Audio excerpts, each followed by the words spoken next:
Hello and welcome to my YouTube channel my classroom. आज हम class 7 के social and political life का chapter first समानता करेंगे। इस चैप्टर के स्टार्टिंग एक स्टोरी से होती है कि वोटिंग वाले दिन सभी लोग वोट बूथ के बाहर एक लाइन में खड़े होते हैं और इस लाइन में खड़े सभी व्यक्ति अलग अलग पेशे के हैं, लेकिन फिर भी वो एक ही लाइन में खड़े होते हैं। जैसे उसमें किसान, शिक्षिका, व्यापारी, छात्र, घरेलू कामगार, कारीगर, गृहिणी, परामर्शदाता, सरकारी अधिकारी, मीडियाकर्मी, बेरोजगार, उद्योगपति, सभी पेशे के लोग होते हैं। उसी समय एक कांता नाम की औरत होती है जो अपनी फ्रेंड से बात करते हुए कहती है, कितनी अच्छी बात है ना सुजाता कि हम सब अपने देश के समान नागरिक हैं, नागरिक के रूप में वोट डाल सकते हैं। जैन साहब भी हमारे साथ इसी लाइन में खड़े हैं। वो इसे देख के बहुत खुश हो रही होती है। उसके बाद जब वो वोट डालने जाती है तो कहती है, मैं तो उसे वोट दूंगी जिसने हमारे मोहल्ले में पानी की पाइपलाइन लाने का वादा किया है। उसके बाद वो अपनी फ्रेंड से कहती है कि गुड़िया बुखार में पड़ी है और उसे अस्पताल लेकर जाना है, पर पहले साहब के घर का काम कराऊं और उनसे कुछ पैसे उधार ले आऊं। उसकी बेटी बीमार है, लेकिन फिर भी वो उसको हॉस्पिटल तभी लेके जाएगी जब वो अपने साहब के घर का काम करके और उनसे कुछ पैसे उधार लेके आएगी। फिर जब वो अपने घर पहुंचती है तो अपनी बेटी को कहती है, ले यह पी ले, कुछ अच्छा लगेगा तुझे, और जब मैं शाम को लौटूंगी तो अपन अस्पताल चलेंगे, ठीक है?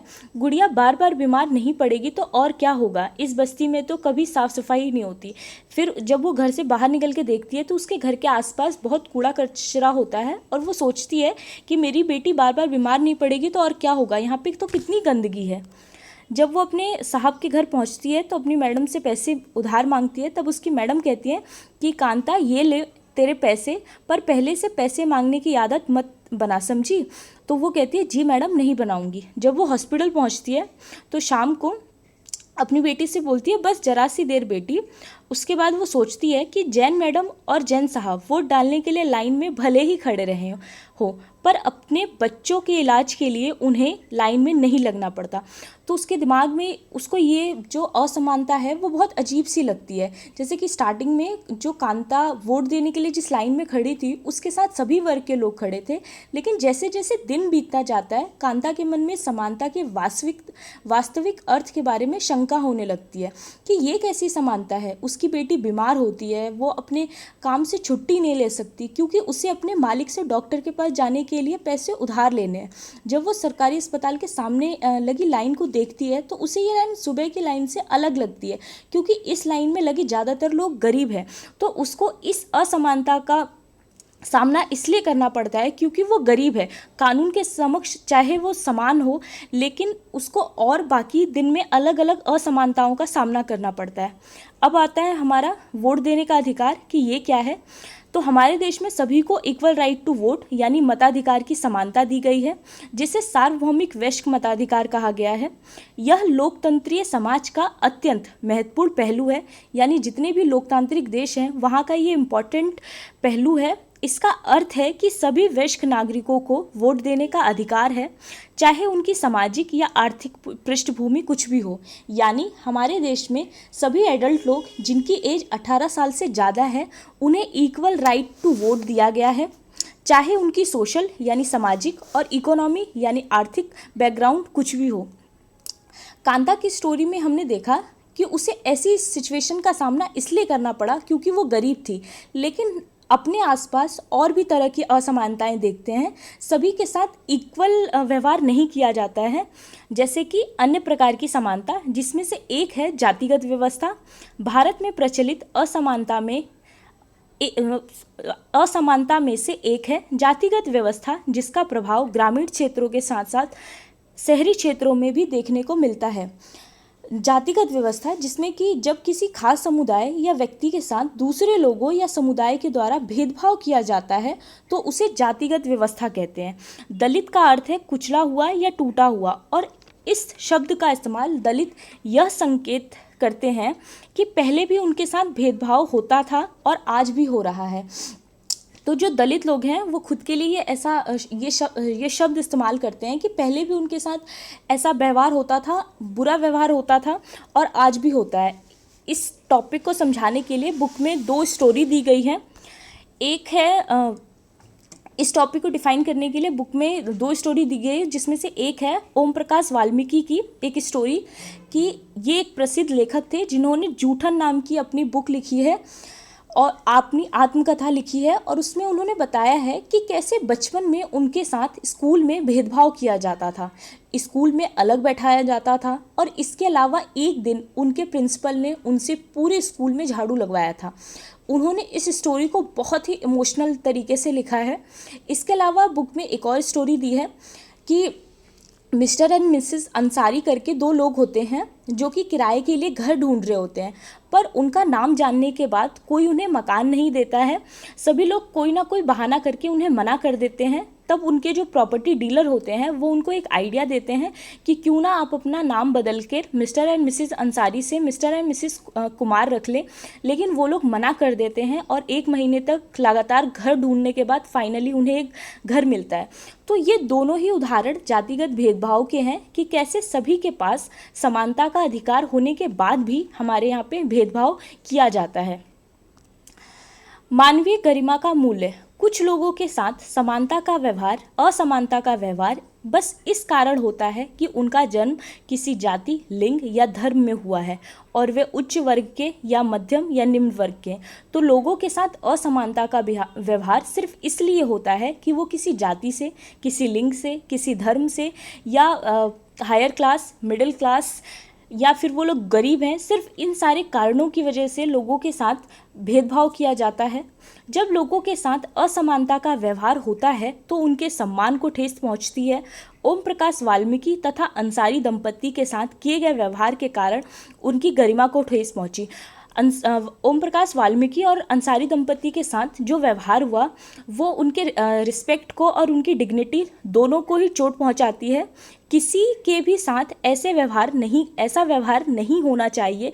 सभी लोग सम्मान और गरिमा के हकदार हैं। किसी के साथ भी ऐसा व्यवहार नहीं किया जाना चाहिए, क्योंकि सभी को same respect and same dignity मिलनी ही चाहिए। सब लोग same respect and dignity deserve करते हैं। भारतीय लोकतंत्र में समानता। भारतीय संविधान सभी व्यक्तियों को समान मानता है, सभी को इक्वल मानता है भारतीय संविधान। इसका अर्थ है कि देश के व्यक्ति, चाहे वो पुरुष हो, स्त्री हो, किसी भी जाति, धर्म, शिक्षा और आर्थिक पृष्ठभूमि से संबंध रखते हैं, वो सब समान माने जाएंगे। यानी भारत में रहने वाला हर एक नागरिक, जो वुमेन हो, मैन हो, किसी भी कास्ट का हो, रिलीजन का हो, एजुकेशन में या फिर उसका इकोनॉमी बैकग्राउंड कुछ भी हो, सभी लोग इक्वल माने जाएंगे कानून के समक्ष। लेकिन इसके बाद भी हम यह नहीं कह सकते कि असमानता खत्म हो गई है या ख़त्म नहीं हो गई है। लेकिन कानून के द्वारा अधिकार दिए जाने के बाद भी हम ये नहीं कह सकते कि हमारे यहाँ से असमानता ख़त्म हो चुकी है या ख़त्म नहीं हुई है, लेकिन फिर भी कम से कम भारतीय संविधान में सभी व्यक्तियों की समानता के सिद्धांत को मान्य किया गया है। जहां पहले भेदभाव और दुर्व्यवहार से लोगों की रक्षा करने के लिए कोई कानून नहीं था, लेकिन फिर भी स्थिति पहले से बेहतर है। पहले लोगों के लिए किसी प्रकार का कानून नहीं था, चाहे लोग किसी भी तरह से भेदभाव करें, लोगों के साथ दुर्व्यवहार करें, जैसे ओम प्रकाश वाल्मीकि के साथ और अंसारी दंपत्ति के साथ किया गया। एटलीस्ट अब इसके खिलाफ कोई कानून तो है। अब अनेक कानून लोगों के सम्मान तथा उनके साथ समानता के व्यवहार को सुनिश्चित करने के लिए मौजूद हैं। अब कई तरह के कानून बनाए जा चुके हैं जो लोगों के साथ समानता का व्यवहार करने की सबको हिदायत दी जाती है।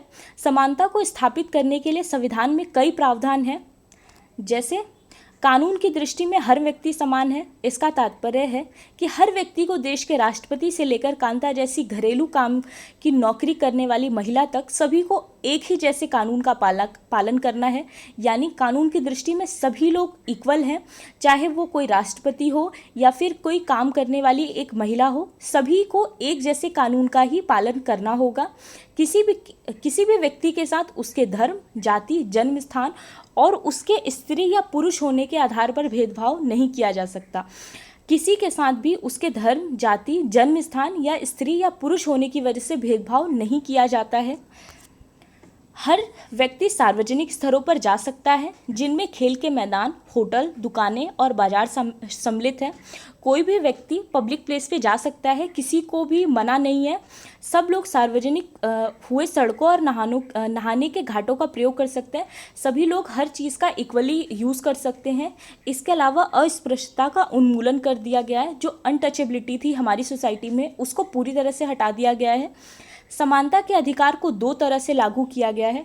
एक तो कानून के समक्ष सब लोग समान हैं, और दूसरा है सरकार की योजनाओं व कार्यक्रमों द्वारा। सरकार अलग अलग तरह की योजनाएं और कार्यक्रम चलाती रहती है ताकि सभी लोगों में समानता का व्यवहार बना रहे, जिसमें से एक है मध्याह्न भोजन की व्यवस्था। यानी स्कूलों में जो मिड डे मील स्टार्ट हुआ था, वो मध्याह्न भोजन की व्यवस्था, जिसे सर्वप्रथम तमिलनाडु राज्य में प्रारंभ किया गया।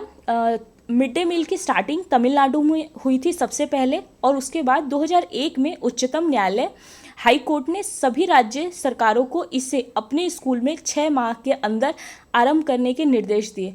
उसके बाद 2001 में हाई कोर्ट ने सारे राज्य सरकारों को ये ऑर्डर दिया कि 6 महीने के अंदर वह अपने अपने राज्य में इसे लागू करें। इस कार्यक्रम से काफ़ी सकारात्मक प्रभाव हुए। जैसे दोपहर का भोजन मिलने के कारण गरीब बच्चों ने अधिक संख्या में प्रवेश लेना और नियमित रूप से स्कूल जाना शुरू कर दिया। जब मिड डे मील की स्टार्टिंग हुई तो बहुत से गरीब बच्चे जो थे वो खाने के लिए ही चाहे, लेकिन वो बड़ी संख्या में स्कूल जाने लगे और डेली नियमित रूप से वो स्कूल जाने लगे थे।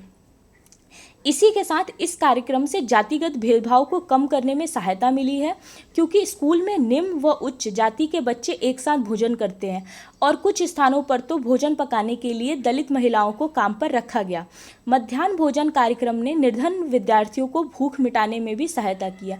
तो इस प्रोग्राम की वजह से बहुत हेल्प मिली है जातिगत भेदभाव को हटाने में, क्योंकि चाहे कोई बच्चा अमीर हो, गरीब हो, ऊंची जात का हो, नीची का हो, सभी लोग एक साथ बैठ के खाना खाते हैं सारे बच्चे, जिससे उनके अंदर ये भेदभाव की भावना नहीं आती है। और कई जगह तो ऐसे हैं जहाँ पे दलित महिलाओं को ही खाना बनाने के लिए रखा गया है ताकि उनको भी सम्मान का दर्जा मिले। मध्याह्न भोजन कार्यक्रम ने निर्धन विद्यार्थियों की भूख मिटाने में भी सहायता की है। लेकिन फिर भी कई देश में कई स्कूल ऐसे हैं जिनमें दलित बच्चों के साथ अभी भी भेदभाव, असमानता का व्यवहार किया जाता है। बच्चों को ऐसी असामान्य परिस्थिति में ढकेला जाता है जहां उनके साथ सम्मान की रक्षा नहीं हो पाती है, जो कि नहीं होना चाहिए। इसका कारण है दृष्टिकोण, और जो ये सारी चीज़ें हो रही हैं थोड़ी बहुत, और उसका रियल रीज़न है दृष्टिकोण का होना, जो कि बहुत धीरे धीरे परिवर्तन होता है। लोग ये जानते हैं कि भेदभाव का व्यवहार कानून के विरुद्ध है। सबको पता है कि हमें ऐसा व्यवहार नहीं करना चाहिए, लेकिन फिर भी लोग करते हैं, क्योंकि उन लोगों का दृष्टिकोण ही ऐसा है जिसमें परिवर्तन धीरे धीरे ही लाया जा सकता है, जिसकी कोशिश हम लोग ही कर सकते हैं।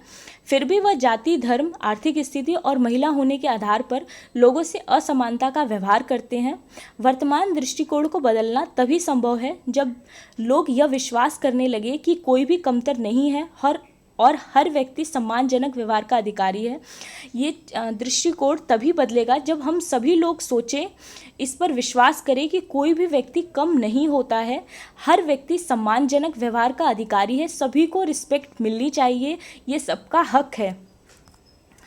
अन्य लोकतंत्र में समानता के मुद्दे, हमारे यहाँ पे तो जातिगत हो गया, गरीबी हो गई, लेकिन और भी जगह पे असमानता के कई मुद्दे हैं। जैसे कि संसार के अधिकांश लोकतंत्रीय देशों में समानता के मुद्दों पर विशेष रूप से संघर्ष हो रहे हैं।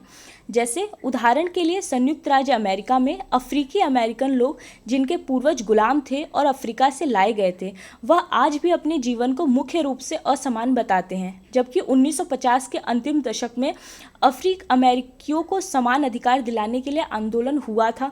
लेकिन फिर भी वो लोग बताते हैं कि उनके साथ व्यवहार मतलब असमानता का व्यवहार किया जाता है।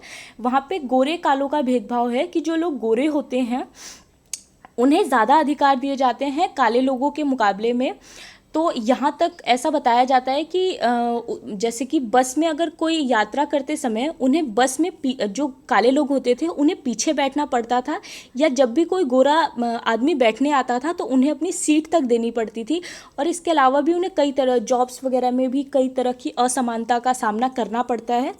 जैसा कि एक रोज़ा पार्कर्स एक अपनी की अमेरिकन महिला थी। 1 दिसंबर 1955 को दिन भर काम करके थक जाने के बाद बस में उन्होंने अपनी सीट गोरे व्यक्ति को देने से मना कर दी थी। उस दिन उनके इनकार से अफ्रीकी अमेरिकियों के साथ असमानता को लेकर एक विशाल आंदोलन प्रारंभ हो गया, जो नागरिक अधिकार आंदोलन कहलाया। 1964 के नागरिक अधिकार अधिनियम ने धर्म और राष्ट्रीय मूल के आधार पर भेदभाव को निषेध कर दिया। तो नागरिक अधिकार आंदोलन ये एक आंदोलन जो संयुक्त राज्य अमेरिका यानी जो अमेरिका में 1950 के दशक के अंत में प्रारंभ हुआ था। 1950 के लास्ट में इसकी स्टार्टिंग हुई थी और जिसमें अफ्रीकी अमेरिकन जो थे लोगों ने नस्लगत भेदभाव यानी गोरे काले के आधार पे जो भेदभाव किया जाता है को समाप्त करने और समान अधिकारों की मांग के लिए इसे शुरू किया था। ठीक है। उसके बाद भारत के संविधान के अनुच्छेद 15 का अंश है ये कि धर्म, मूलवंश, जाति, लिंग या जन्म स्थान के आधार पर विभेद का प्रतिषेध। किसी भी व्यक्ति के साथ धर्म, मूलवंश, जाति, लिंग या जन्म स्थान के आधार पर भेदभाव नहीं किया जाना चाहिए। ये हमारे संविधान में लिखा गया है। राज्य किसी नागरिक के विरुद्ध केवल धर्म, मूलवंश, जाति, लिंग, जन्म स्थान या इनमें से किसी के आधार पर कोई भेदभाव नहीं करेगा। कोई नागरिक केवल धर्म, मूलवंश, जाति, लिंग, जन्म स्थान या इनमें से किसी के आधार पर दुकानों, सार्वजनिक भोजनालयों, होटलों और सार्वजनिक मनोरंजनों के स्थान में प्रवेश या पूर्णतः या भागत राज्य निधि से पोषित या साधारण जनता के प्रयोग के लिए समर्पित कुओं, तालाबों, स्नान घाटों, सड़कों और सार्वजनिक समागम के स्थानों के उपयोग। कोई भी पब्लिक प्लेस होगा वो सभी के लिए होगा। किसी के साथ भी सिर्फ धर्म, मूलवंश, जाति, लिंग या जन्म स्थान के आधार पर भेदभाव नहीं किया जा सकता। ये हमारे संविधान में अनुच्छेद 15 में वर्णित है। अब आता है लोकतंत्र की चुनौती। किसी भी देश को पूरी तरह से लोकतंत्रीय नहीं कहा जा सकता क्योंकि वहाँ पर कई तरह के भेदभाव होते रहते हैं, लेकिन फिर भी ये दूसरी चीज़ों से तो बेहतर है। हमेशा से ही ऐसे समुदाय और व्यक्ति होते हैं जो लोकतंत्र को नए अर्थ देते हैं और अधिक से अधिक समानता लाने के लिए नए नए सवाल उठाते हैं। इसके केंद्र में वह संघर्ष है जो सब व्यक्तियों को समानता और सम्मान दिलाने का पक्षधर है।